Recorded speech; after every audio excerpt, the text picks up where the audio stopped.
Bonjour à toutes et à tous et bienvenue dans cette nouvelle vidéo. Comme je le disais dans l'intro, aujourd'hui nous allons voir trois choses qui nous empêchent de changer.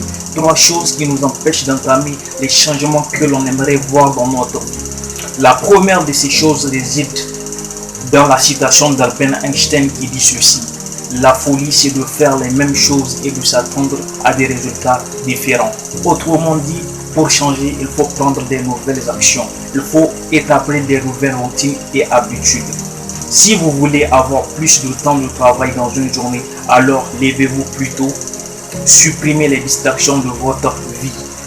Évitez les discussions inutiles. Surfez-moi sur les réseaux sociaux. Vous voyez, ce sont des exemples comme cela qui nous permettent, ce sont des actions comme cela qui nous permettent d'entamer les changements. Autrement dit, lorsque je me fixe pour objectif peut-être de perdre du poids, il est inutile pour moi de vouloir prétendre perdre du poids et de continuer avec ma ration habituelle.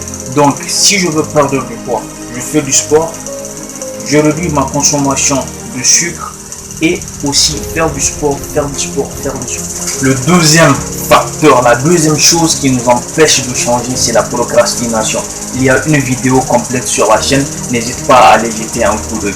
La procrastination, c'est lorsqu'on repousse l'échéance, lorsqu'on décale le passage à l'action. Alors, pour quelqu'un qui aimerait perdre du poids, commencer à faire du sport et qui aussi travaille pendant 8 à 10 heures par jour. Maintenant, il revient chez lui, il est épuisé et c'est là qu'il se dit aujourd'hui je suis fatigué. Donc du coup, la séance qu'il est censé faire aujourd'hui pour débuter ces séances d'entraînement aujourd'hui, je dit que demain il va le faire.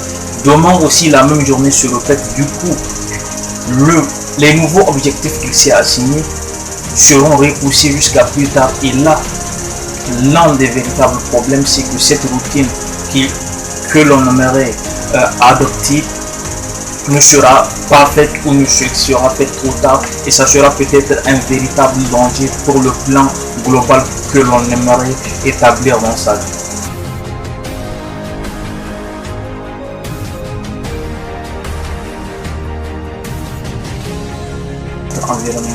Notre environnement, c'est non seulement là où nous passons le clair de notre temps, les personnes que nous fréquentons, les livres que nous lisons, les émissions télé que nous regardons. L'environnement, c'est tout un ensemble qui forme cela. Alors, pour changer, on doit savoir changer d'environnement. C'est-à-dire que si quelqu'un a des mauvaises notes et qu'il désire, comment dirais-je, accroître ses résultats scolaires, par exemple en maths, il doit naturellement côtoyer des gens qui ont ces meilleures notes.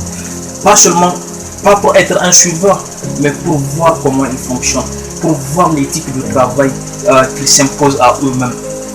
Par opposition à quelqu'un qui aimerait avoir de très bons résultats, mais qui continue à suivre cette même bande d'amis qui n'a pas un véritable sentiment d'urgence. Je l'ai évoqué tout à l'heure, pour quelqu'un qui aimerait perdre du poids, il faut non seulement prendre les bonnes actions, c'est-à-dire commencer à agir, mais aussi de se mettre dans un espace mental qui va lui permettre en fait de faire ces exercices sans pour autant fournir des efforts démesurés.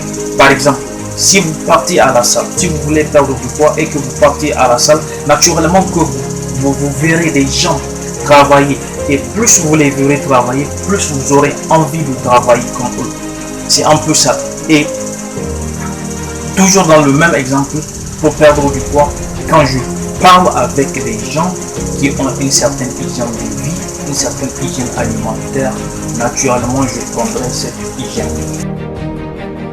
Le bonus ici, c'est l'honnêteté envers soi-même.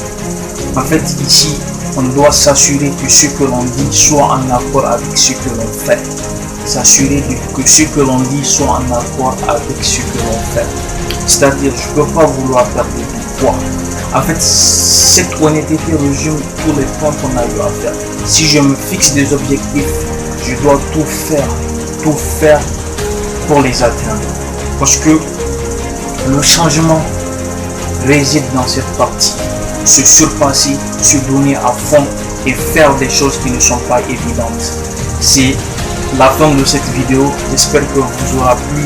Et si elle vous avait été d'une grande utilité, n'hésitez pas à partager avec vos proches et à laisser un pouce en l'air. Sur ce, je vous dis au prochain épisode.